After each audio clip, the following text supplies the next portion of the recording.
Hello traders and investors, welcome to my YouTube channel.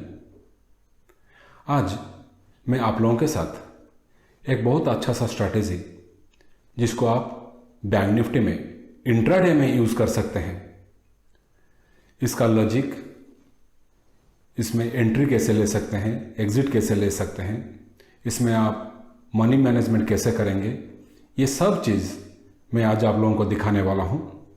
आज मैंने खुद भी ये स्ट्रैटेजी यूज़ करके अच्छा पैसा कमा चुका हूँ, उसका भी प्रूफ मैं आपको दिखाऊंगा। ये वीडियो को लास्ट तक ज़रूर देखें, तब आप लोगों को डिटेल में सब कुछ समझ में आ जाएगा। उसके बाद फिर भी अगर कुछ कन्फ्यूज़न रह जाए तो कमेंट सेक्शन में लिखिएगा, मैं मेरा तरफ से उसको डिटेल में फिर से एक्सप्लेन करने का कोशिश ज़रूर करूँगा। चलिए स्क्रीन पर डिटेल्स में देखते हैं मैं आज कहाँ पर एंट्री लिया ये स्ट्रैटेजी यूज़ करके। चलिए,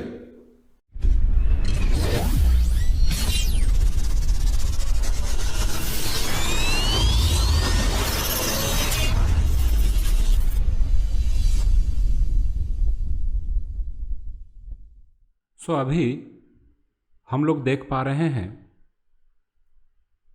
ये बैंक निफ्टी का फ्यूचर का चार्ट है और इसका टाइम फ्रेम है 5 मिनट्स का। आज मार्केट यहाँ पर ओपन हुआ। ये चार्ट के ऊपर हम लोग दो ही इंडिकेटर यूज़ करेंगे। पहला वाला इंडिकेटर है बोलिंजर बैंड, दूसरा वाला इंडिकेटर है RSI। चलिए मैं पहले आपको दिखा देता हूँ बोलिंजर बैंड का सेटिंग्स क्या रहेगा। इसका मीडियन को ऑफ कर दीजिएगा। इसका सिर्फ अपर बोलिंजर बैंड और लोअर बोलिंजर बैंड ही हमको चाहिए। इसका इनपुट्स में जाइए।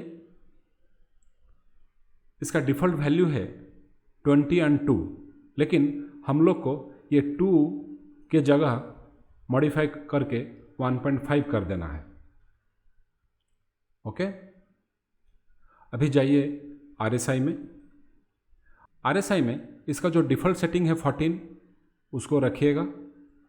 स्टाइल में जाकर के इसका अपर लिमिट आपको डिफ़ॉल्ट सेटिंग में 70 मिलेगा, लेकिन उसको मॉडिफाई करके 65 कर दीजिएगा।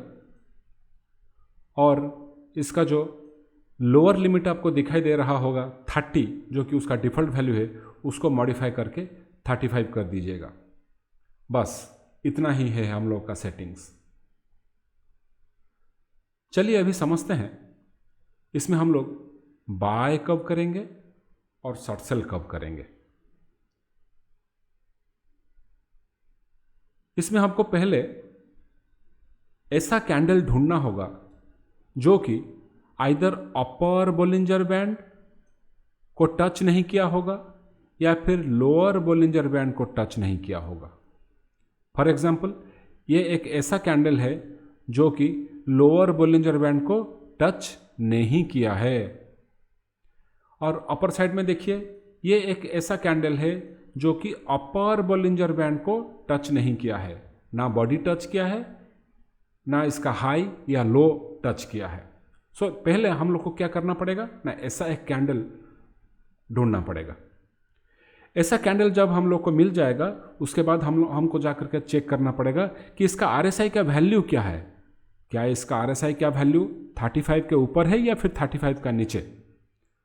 अगर ये 35 का नीचे है, मतलब मार्केट में जितना गिरावट आना चाहिए था, गिरावट आ चुका है।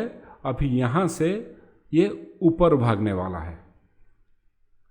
और बोलिंजर बैंड का लॉजिक के हिसाब से Bollinger band lower Bollinger band से अभी इसको अपर बोलिंजर बैंड जाना है, और RSI के हिसाब से ये ओवरसोल्ड हो चुका है।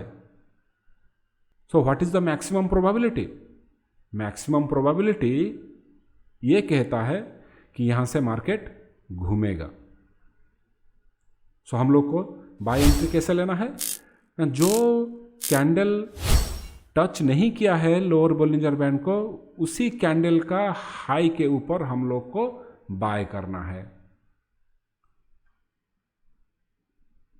टारगेट क्या रहेगा ना, यहाँ पर हम लोग फिक्स्ड टारगेट और फिक्स्ड स्टॉप लॉस यूज़ करेंगे। टारगेट हम लोग का रहेगा 50 पॉइंट, स्टॉप लॉस हम लोग का रहेगा 40 पॉइंट। फॉर एग्जाम्पल, अगर ये कैंडल का हाई कितना है ना 45, 836.95, राउंड इट ऑफ 45, 837।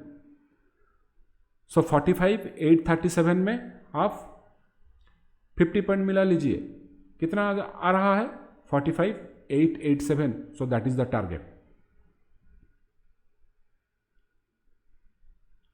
ठीक है, so that is the target. यहां पर हम लोग देखेंगे कि टारगेट अचीव हो गया है कितना कैंडल में, जस्ट नेक्स्ट कैंडल में ही अचीव हो गया। अभी ऊपर चलते हैं, यहां पर क्या है ना, यहां पर भी टारगेट अचीव है, लेकिन यहां पर हम लोग का ये जो कंडीशन हुआ है ये शॉर्ट सेल का कंडीशन हुआ है।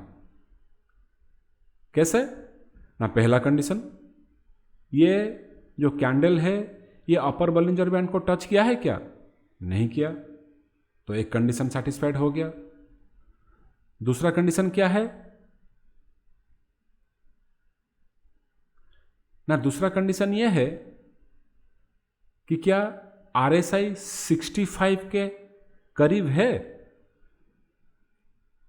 ना, हाँ है, यहां पर इसका वैल्यू है 65.23। सो ये एक ऐसा कैंडल है जो कि अपर बॉलिंजर बैंड को टच नहीं किया है।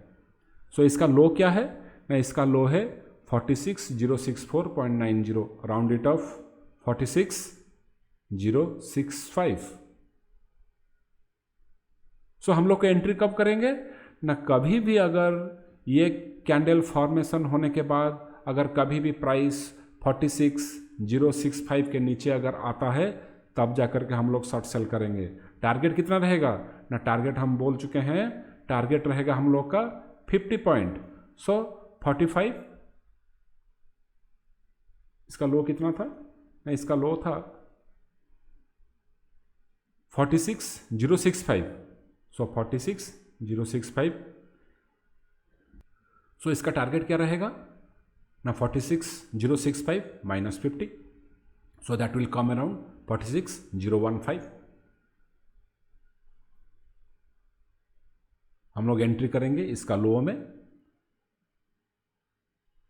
और हमारा टारगेट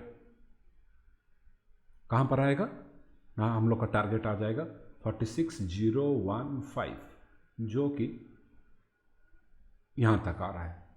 ये वाला कैंडल में इसका टारगेट अचीव हो रहा है। सो आशा करता हूं कि आपको बाइंग कंडीशन और शॉर्ट सेल का कंडीशन समझ में आ गया होगा। अगर फिर भी कुछ डाउट है तो कमेंट सेक्शन में पूछिए, मैं फिर से एक्सप्लेन करने का कोशिश करूंगा। अभी चलिए इसको बैक टेस्ट करते हैं। ये हो गया आज का डाटा, 6 फरवरी का डाटा। अगर हम लोग 5 फरवरी में जाएंगे कि देखेंगे 2 कंडीशन जनरेट हुआ है। एक बाइंग कंडीशन जनरेट हुआ जो कि टारगेट में पहुंचा, फिर एक बाइंग कंडीशन जनरेट हुआ जो कि स्टॉप लॉस हिट हुआ। उसका पहले में जाइए, 2 फरवरी को जाइए। 2 फरवरी में 2 कंडीशन जनरेट हुआ, दोनों शॉर्ट सेल का कंडीशन जनरेट हुआ और दोनों टारगेट भी हिट हुआ। जाइए उसका पीछे जो कि है 1 फरवरी में। यहां पर 1 फरवरी में सिर्फ एक ही कंडीशन जनरेट हुआ। कब हुआ? 12:50 को हुआ। सो ये एक ऐसा कैंडल है जो कि अपर बॉलिंजर बैंड को टच नहीं कर रहा है और उसी समय RSI का वैल्यू कितना है? RSI का वैल्यू 68 है। सो दोनों कंडीशन हम लोग का सेटिस्फाइड हो गया। हम लोग को शॉर्ट सेल कब करना है ना, ये कैंडल का नीचे लो कितना है 46480.50, आप राउंड ऑफ उसको कर लीजिए 46480। बफर आप रख सकते हैं, 1-2 पॉइंट का बफर आप रख सकते हैं। सो 46,480 दूसरा कैंडल में ही ट्रेड एक्टिवेट हो गया और हम लोग का जो टारगेट रहेगा वो कितना रहेगा, 46,430, जो कि आकर के यहाँ पर अचीव हो रहा है, सेम कैंडल में ही अचीव हो रहा है। तो चलिए उसका थोड़ा पीछे चलते हैं, जो कि है 31 जन को। सो अगर हम लोग 31 जन को देखेंगे, यहाँ पर 3 ट्रेड जनरेट हुआ है। पहला ट्रेड जो कि शॉर्ट सेल में जनरेट हुआ, स्टॉप लॉस हिट हुआ। उसके बाद दूसरा ट्रेड जो जनरेट हुआ वो भी शॉर्ट सेल के डायरेक्शन में ही जनरेट हुआ, उसमें टारगेट अचीव हुआ। तीसरा ट्रेड हम लोग का लॉन्ग का डायरेक्शन में ट्रेड एक्टिवेट हुआ, जिसमें कि प्राइस टारगेट में जाकर के हिट किया। सो आप देख पा रहे होंगे कि मैक्सिमम टाइम इसमें टारगेट ही हिट हो रहा है।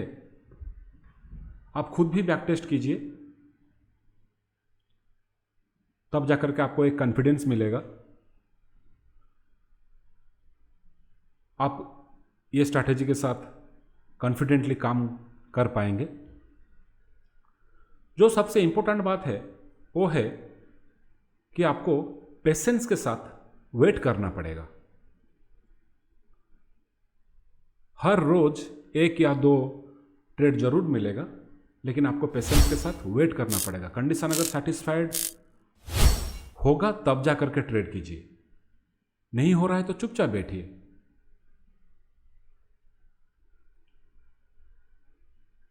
ठीक है। सो आशा करता हूं ये स्ट्रैटेजी, बैंक निफ्टी का इंट्राडे स्ट्रैटेजी आपको जरूर पसंद आया होगा। कमेंट में लिखिए आपको कैसे लगा। फिर भी अगर आपको और कहीं पर थोड़ा ज़्यादा क्लैरिटी चाहिए तो हम जरूर एक्सप्लेन करेंगे।